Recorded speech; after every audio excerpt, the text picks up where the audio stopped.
Section 6.2 is orthogonal sets. So now we'll extend our notion of orthogonality in the inner product to sets of orthogonal vectors.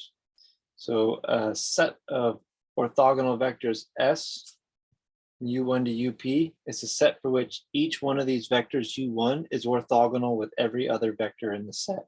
We might say this as pairwise orthogonal from one vector to the next, right? So the set is pairwise orthogonal, meaning that any pair of vectors that we pick up from this set are orthogonal to each other.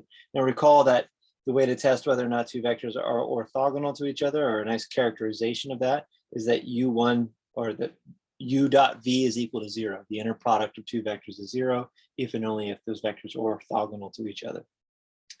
So we're given a set here in our first example, U, V, and W. These are those vectors explicitly. We're asked to show that this set is orthogonal. So our task is to show that U dot V, U dot W, and V dot W, all three of those inner products are actually 0. So U dot V is U transpose times V for these two vectors here, U and V. And we'll see that once we complete this dot product, we have it's equal to 0, or this inner product is equal to 0. Similarly, for U dot W, we get 0, and V dot W, we have 0 as well. So U dot W and then V dot W. I shortcut the notation a little bit here. I don't write the transpose of U times V as matrix multiplication, because we know that we can do the entry-wise multiplication of U times U1 times W1, U2 times W2 plus U3 times W3, and all of that ended up being zeros. And that sum is 0. So we see that this is in fact an orthogonal set of vectors, since every pair of vectors in the set is orthogonal. Now, if we had a set of 4 vectors, we'd have quite a bit more work to do, right? We'd have to show that our first vector is orthogonal to the other 3. Then we'd have to go to our second vector and show it's orthogonal to the next 2. And we'd essentially have 4 choose 2, which I believe is 6 different pairwise orthogonal or inner products to carry out to prove orthogonality of each pair. So it could be a tedious process, and there might be some tools ahead of us that'll help us actually solve this without having to do every pairwise multiplication. So why is orthogonality useful for a set of vectors? Well, typically when we talk about a set of vectors, we're thinking about their span and we're thinking about their linear independence or dependence.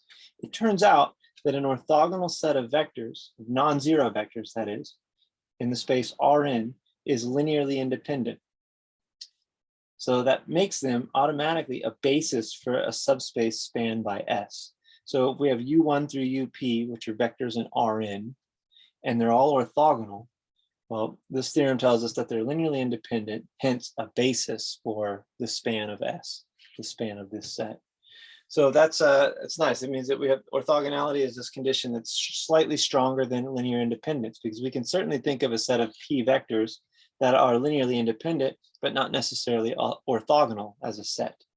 So orthogonality implies linear independence, which is a nice thing to know because we know we have a basis on hand. Now, the way to prove this theorem is not too difficult. What we'd have to show is that if we just need to show linear independence, right? So if we have this dependence relation here, C1, U1, all the way up through CP, UP, this is a linear combination of the vectors U1 through UP. We've set it equal to 0. And what we hope to do is show that we're going to show that these vectors are linearly independent, show that this is only true if all of the constants, the scalars C1 through CP, are 0. Well, the first thing we could do is multiply or take the inner product of this whole vector on the left-hand side with U1, which is exactly what we're doing right here. U1 dotted with that whole left-hand side, as well as on the right to preserve equality. So we have U1 dotted with 0. Of course, that's going to be the 0 vector, as we see down here. And we also have on the left, if we think about what happens, U1 is dotted with each vector on this list. The constants pass through or can factor out in front of these multiples by a rule we have for inner products already.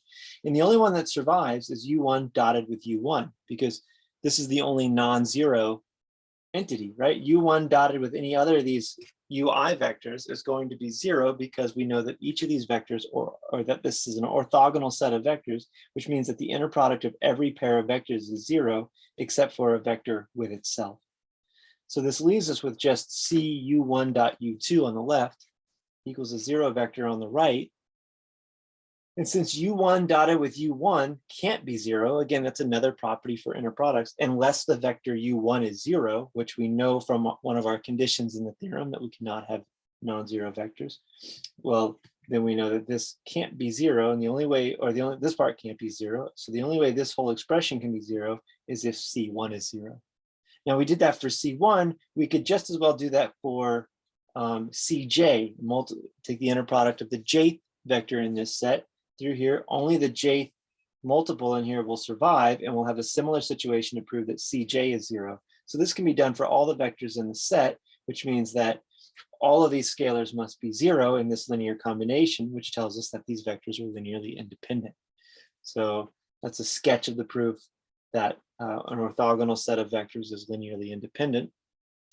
Now, if we have such an orthogonal set of vectors, we'll refer to it as an orthogonal basis, and that's a basis in W, or for a set subspace W that is also an orthogonal set.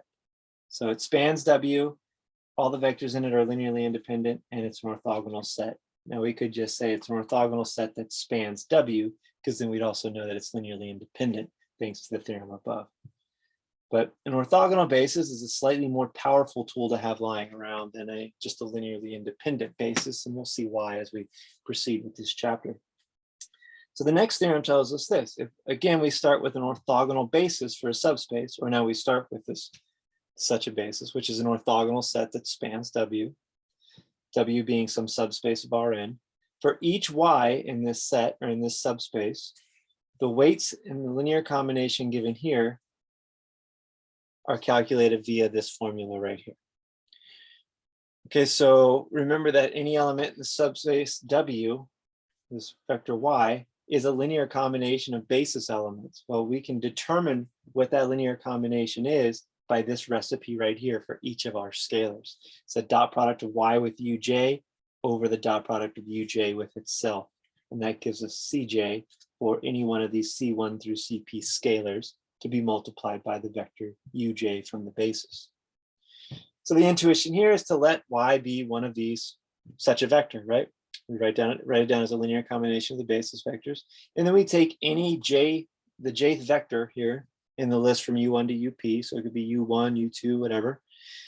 And we dot both sides of this expression with Uj. So we have Uj dot Y, and then Uj dotted with all of this.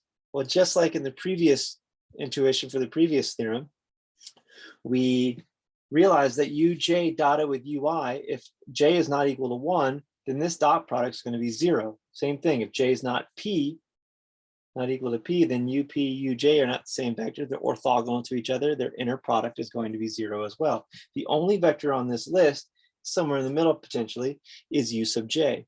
And U sub j dotted with U sub j is non-zero. So that's the only one that survives this dot product, or these P dot product, or inner products that occur here. And we end up with Cj times Uj dot Uj. So again, this is a vector, so it should have notation over it.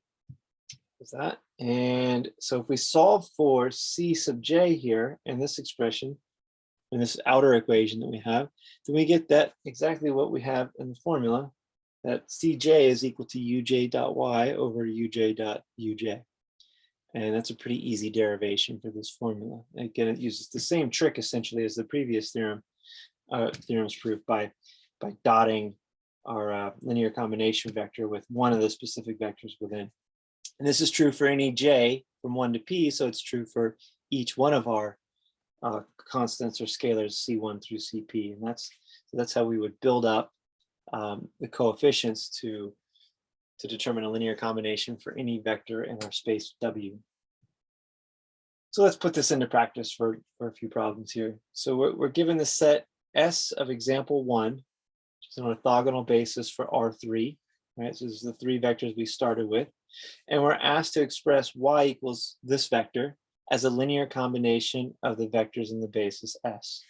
So in order to come up with those scalars, right? We're gonna write this vector y as scalar times u plus scalar times v plus scalar times w. In order to find each of those three scalars, we run the formula of the previous page. C1 will be u's coefficient. So we do y dot u over u dot u, and we carry out those inner products. We get this in the numerator and denominator, and then we have 22 over 5 as our simplified expression here, or value. C2 is y dot v over v dot v. So these two vectors dotted together to get 12 minus 8 over 4 plus 1, and that simplifies to 4 over 5. C3 is y dot w over w dot w, and we have 3 over 9 once we carry out these two dot products, which is 1/3. And now we have all the weights we need. These three weights will be multiplied by these three vectors, and that combination will be equal to y. And that's exactly what we have written below. We have 6, 1, negative 8, our vector y is equal to our constant for u times u, and then same for v times v, and similar for w. And you'll see that if you check this and add all the three entries together after these scalar multiples, you will in fact get the vector 6, 1, negative 8. Moreover, we already know that these vectors are are orthogonal to each other, but we could double check there that we have in fact orthogonal vectors here by taking inner products. And we see that what we've done is we've decomposed this vector y into a linear combination of orthogonal vectors. Now, if we think about, there's a nice orderliness to this kind of idea, and it's particularly evident when we consider the standard basis vectors. Standard basis vectors are orthogonal to each other, right? E1 is 1, 0, 0. E2 is 0, 1, 0.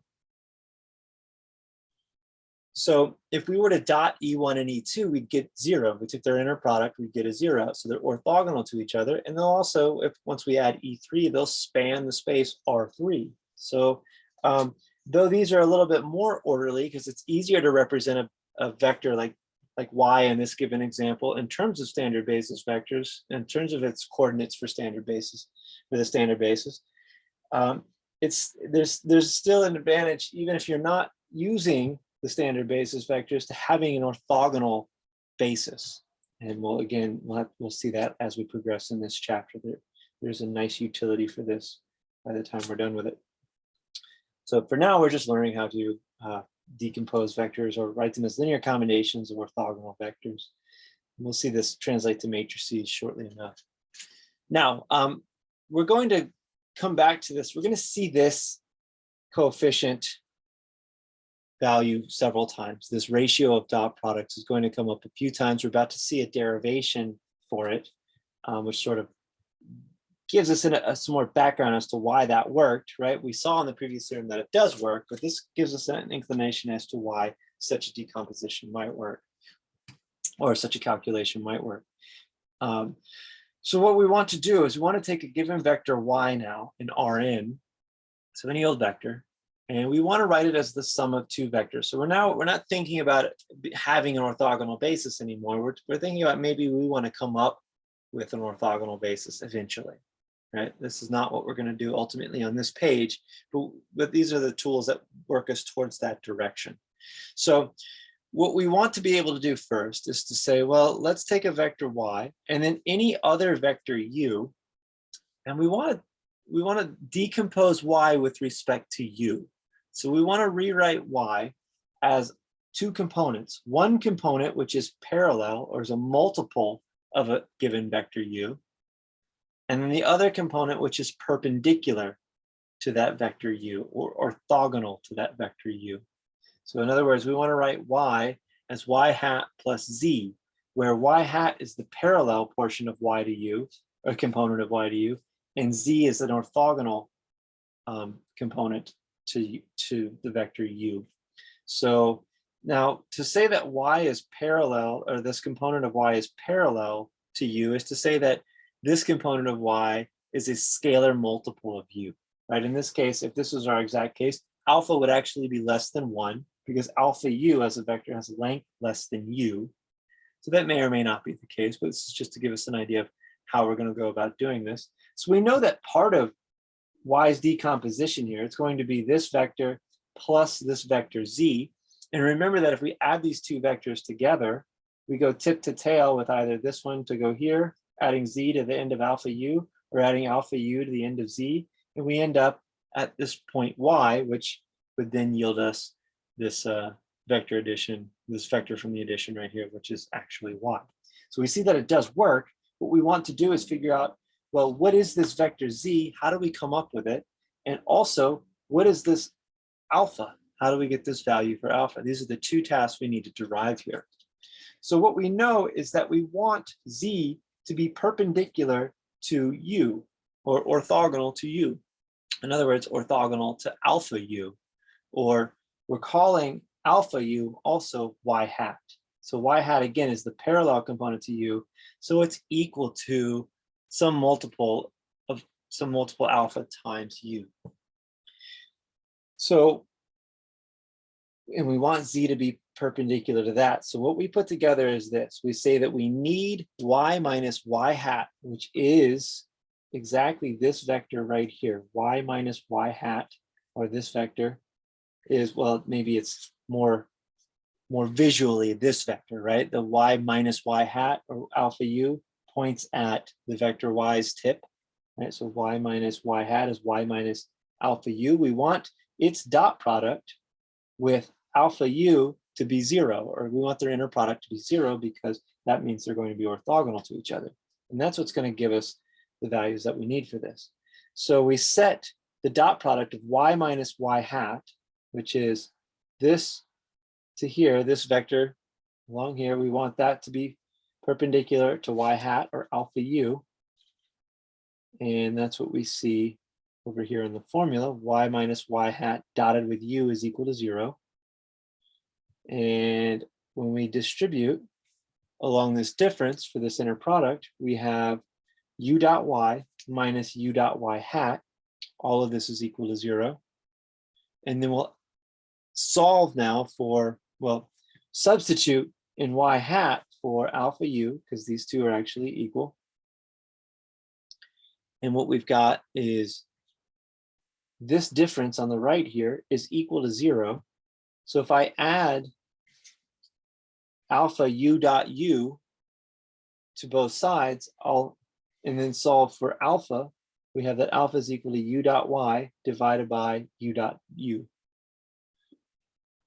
So if we rewrite this equation here as being equal to 0 and then simply solve for alpha, then we'll arrive at, remember that alpha is a scalar, so it factors out of that inner product very easily.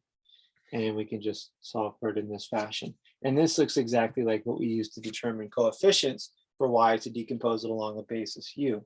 And that's no surprise because this is going to give us the value we need. It's called the projection of the vector y on the direction u, or onto the vector u. So what we can think about is it's the orthogonal projection, actually. So if we look down at a right angle towards the vector u, this is maybe a helpful way to think about it sometimes, though it's not necessary. We can think of it as the shadow that u casts onto u, literally the projection, right? It's the projection of y onto u. And it's the orthogonal projection because we look at it in a direction that's orthogonal to u. So the orthogonal projection of y onto u is alpha u, or this y hat, and then the component of y orthogonal to u is the vector z. So what we're able to do is rewrite a vector y with respect to another vector as a component that's parallel to that vector and a component that's perpendicular to it. And we call this the orthogonal projection of y onto u, or onto L, if u is the line that L lives on, right? The subspace that's spanned by u. Then we have this notation for it as well. The projection of y onto L is given by this formula, again, where L is the subspace spanned by the vector u. So that's a nice tool to have. You've probably seen this if you've dealt with vector calculus at this point, or any, and potentially in physics as well, to deal with components of vectors decomposed along or orthogonal axes like the x and y axis. So it should be a fairly familiar concept. And if not, it's a nice quick formula to run. So let's use it real quick to find the orthogonal projection of a vector y onto u. Again, I'm doing this in in R2, it could be done in any dimension, right? I know my picture looked like it was only in R2, but really those two, the vectors y and u could have really been anywhere, and I just simply decided to draw the plane that they both live in on the page. So this could be any dimension vector. Now, to get to it, we have R2 again, just to make our example nice and quick. We want to write y is the sum of two vectors, one that's in the span of u, in other words, parallel to u, and the other one orthogonal to u. So that's y hat and z of the previous part. So this is really a matter of calculating our projection of y onto u. And this is a vector, which we find our scalar alpha value, right? And we multiply it by the vector u. In fact, that's, I guess, something I didn't quite say here. We found the value of alpha, and what we need to do is multiply alpha by u so that we know exactly what this vector is as the scalar projection, or as the vector projection. And that's actually done right here in the formula. That wrapped it up. We multiply this extra u on the end because this is the alpha that's times u. It's the direction that we move in u based on y's projection. So realize that without this u here, alpha is just a scalar. Inner product over inner product is a scalar over a scalar. That results in a scalar, but multiplying it by a vector, we then have a vector. So the projection of the vector y onto u or onto L is a vector. So keep that in mind. So that's what we should get out of this. So running this formula completely, we have y dotted with u. So that's -2, 4 dotted with 1, 2. And we get -2 plus 8 in the numerator. And then u dotted with u is going to leave us with, well, that's 1, 2 dotted with 1, 2. So that's 1 plus 4 in the denominator. And we're multiplying that by the vector u, as this part of the formula tells us. And what we end up with is 6 over 5 times 1, 2. And then when we simplify that, we have 6/5, 12/5. So that's our projection of y onto u, or the orthogonal projection of y onto u. So that's half of our job. Now, the way we find z is actually, there's nothing really complicated about that. We note that, remember, if we happen to know this vector, which we do now, we just calculated it in the previous example, and we know our vector y, then to find z, we just subtract y hat from y, and that'll give us the vector that's perpendicular to the vector u, or the component that's perpendicular. And that's exactly what happens right here. So we take -2, 4, which is our vector y, and subtract from it alpha u, or y hat, or alpha y, or sorry, alpha u, which is y hat. And we get, well, in the end, we get this vector, is this right-hand side. So, oh, do we get that? Well, we actually get this vector. So this is -16 over 5, 8 over 5. This is our orthogonal component, or component orthogonal to u. And what I've actually done is I've made a mistake. This vector is our projection of y onto u. So I need to actually fix that here in the notes. So let's do that. So this should actually be 6/5, 12/5. And interestingly enough, we can double check this. We should be able to multiply, or we find the inner product of this vector times this vector, and they should actually be 0, right? They should be orthogonal to one another, because one is a vector in the direction of u, this one, and the other one is orthogonal to u, that one, and we should see that that's actually the case. I'll leave that to the reader to do, but I believe in quick spot check, it looks like it does work out. So there we have it. So now we can go on to define another notion. So slightly better than an orthogonal set is an orthonormal set. So an orthonormal set of vectors u1 through up in Rn is a set of unit vectors. It's an orthogonal set of unit vectors. So not only are these vectors orthogonal to each other pairwise, but each one is a unit vector. So each one has length 1. So if W is a subspace spanned by this set, then U1 to UP is an orthonormal basis for W. So that's another term we have lying around then. If we have a space, if we have a basis that has it's all unit vectors and they're orthogonal to each other, or they're an orthogonal set, then we now have an orthonormal basis. Now again, remember this, the standard basis is an orthonormal basis, right? Our vectors E1 through E3 and R3 is an orthonormal basis. Each standard basis vector has length 1, and they're all orthogonal to each other. So that's one of our major known examples of orthonormal bases. We'll probably be tasked with coming up with an orthonormal basis shortly enough for a given example.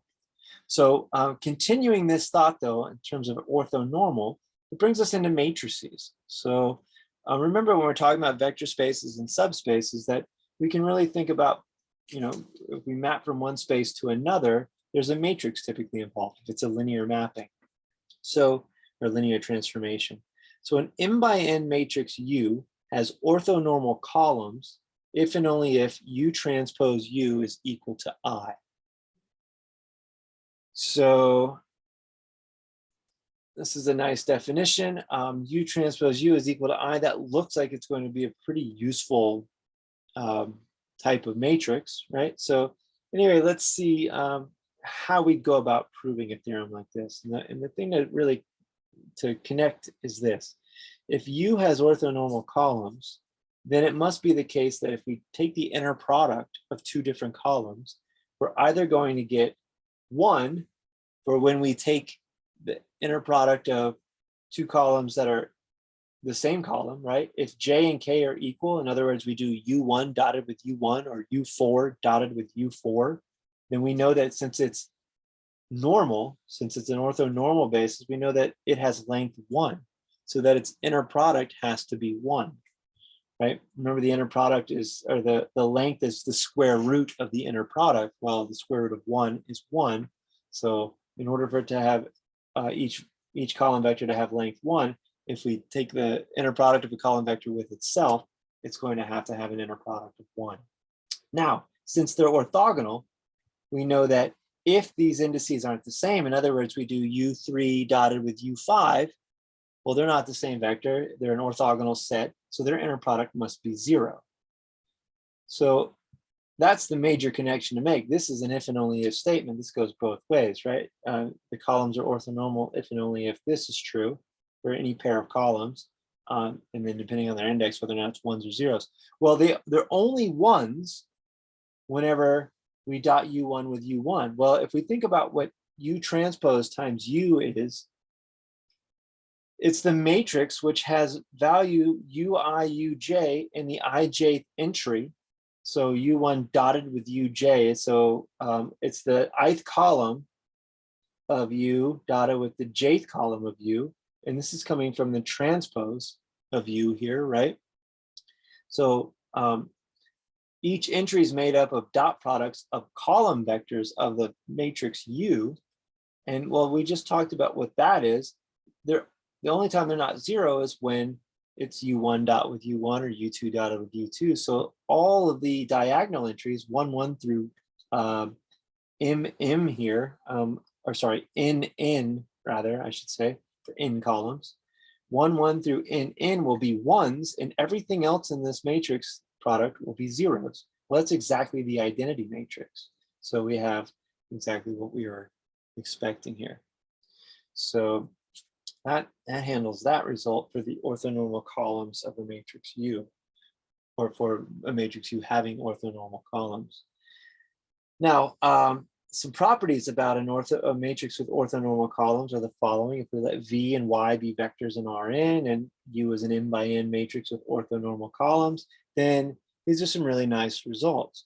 The length of U times V is equal to the length of V. So this tells us that the matrix U as a transformation actually preserves vector length. So V has a length, but after we take its transformation under U, the resulting vector has the same length. So U does not change the length of the resulting vector. So it preserves length. Similarly, we have UV dotted with UY is equal to V dot Y. We have also UV dotted with UY is equal to 0, and this is if and only if v dot y is equal to 0. So if and only if this is the 0 vector. So these are just some nice properties to have around. They're pretty straightforward to write down and prove. I'll do the first one, but I think the others are exercises. It's not done in the book. Now, let's start with this one. We just start with what's the length of u times v? Well, remember that matrix vector multiplication is the linear combination of the columns of the matrix using the entries of the vector as weights. So v1 times column u1 up through vn times column un, adding all these up, and then taking the length. Well, what is the length of this vector? Well, it's this vector dotted with itself, as we see here, and then square root of that. It's the inner product of this vector with itself and then square root. That's the length of a vector from our previous sections. Now, when we carry out all of these dot inner products here, we realize again we have orthonormal columns, or orthogonal columns. So u1 dotted with u1 is 1, whereas u1 dotted with, say, something like u2 is 0. So if we carry out all of those multiplications, we're only going to be left with v1 squared. So v1 u1 times v1 u1 as a dot product or inner product leaves us with v1 squared times u1 dot u1. And then u1 dot anything else like u2 is 0. So the next term we'd have would be v2 squared times u2 dot u2. That's the next non-zero dot product all the way through vn squared times un dot un. And what we realize is that each of these dot products are just 1 because these are orthonormal columns. The inner product of u1 with itself is 1 because the vector has length 1. So what we end up with is v1 squared plus vn squared all the way through vn squared, square root of that, and that's actually just the norm of v, or the length of v. So we see that u does in fact preserve the length of a vector v under its transformation. These are useful tools that we'll probably implement later on in this section. So let's see, or later on in this chapter. So our next example gives us a matrix U and a vector V, and they ask us to show that U has orthonormal columns, and then also confirm that the length of V is equal to the length of U times V. I've said that backwards from how it's written, but nonetheless, that's it.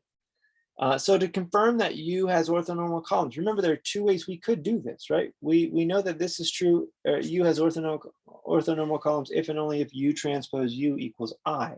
Or I could go through and say, okay, does each column have length 1? Well, here I've done that. I've taken this, I've found the norm of this column vector, 1 over root 2, 1 over root 2, 0.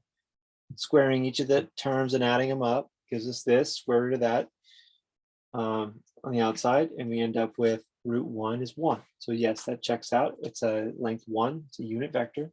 Same thing for U2, running the norm formula on this. We get 1 out of that as well. So both columns have length 1, so that's good. And then U1 dotted with U2, that's the inner product of these two columns right here. Well, that comes out to 0, as we see. So we know that U1 and U2 are orthogonal to each other. So we know that these are orthonormal columns. There are only 2 columns, so it's pretty easy to check in this fashion. The other way we could have done it would be to check that U2 times U, or U transpose times U, is equal to the identity matrix in R2, right? Now remember, why would that be the case? Well, U transpose would be a 2 by 3 matrix. This U is a 3 by 2, and U transpose is a 2 by 3, and so the result of a 2 by 3 with a 3 by 2 is a 2 by 2. So we'd expect to get the identity matrix there. That's another way we could have checked it. That would have put all this work together in one shot. I think this is shorter in this problem, but I'll do the other way in another example to come. Now, the other thing we need to do is confirm that the length of U times V is equal to the length of V. Well, we just do that by calculating U times V. The matrix U times the vector V is actually equal to, so it's this row times this column, for these 2 values. Then it's this row times this column for this, and third row times this column vector for our third term in that vector. And of course, you carry all that out, and you've got what we have there. We're taking the length of this vector. So what we see now is 3 squared plus 1 going down the column, squaring all those entries and adding them up. And we get root 11 out of this. And if we do something similar, take the length of v, we see that it is also root 11. Again, just squaring this plus the square of this. And we get root 11 as well. And we see that, yes, the length of u times v is equal to the length of v. So this is in fact true. Now we knew it was going to be true because we already proved it generally in the example previous to this. Now it doesn't, sorry, in the discussion of this theorem's proof, right? We've essentially basically done the proof without all the formalities of let u be such a matrix and so on. So we knew it should check out, but it's nice to see it numerically confirmed and see that the tool is doing what we expect it to. So one last example for this section is to talk about an orthogonal matrix. An orthogonal matrix is a square invertible matrix such that U inverse is equal to U transpose. So really, we could think of an orthogonal matrix as a square orthonormal matrix, right? Because we saw already that U transpose times U equals the identity. Well, that's half of our statement for, you know, for U inverse being U transpose. The only other thing we need to do would be to have U times U transpose being equal to I. That's not a valid multiple for an m by m matrix, so it doesn't really work out there. So we can't talk about it in that sense. And we also don't have matrix inverses for m by n matrices either. But when we're talking about a square matrix, we'll call it a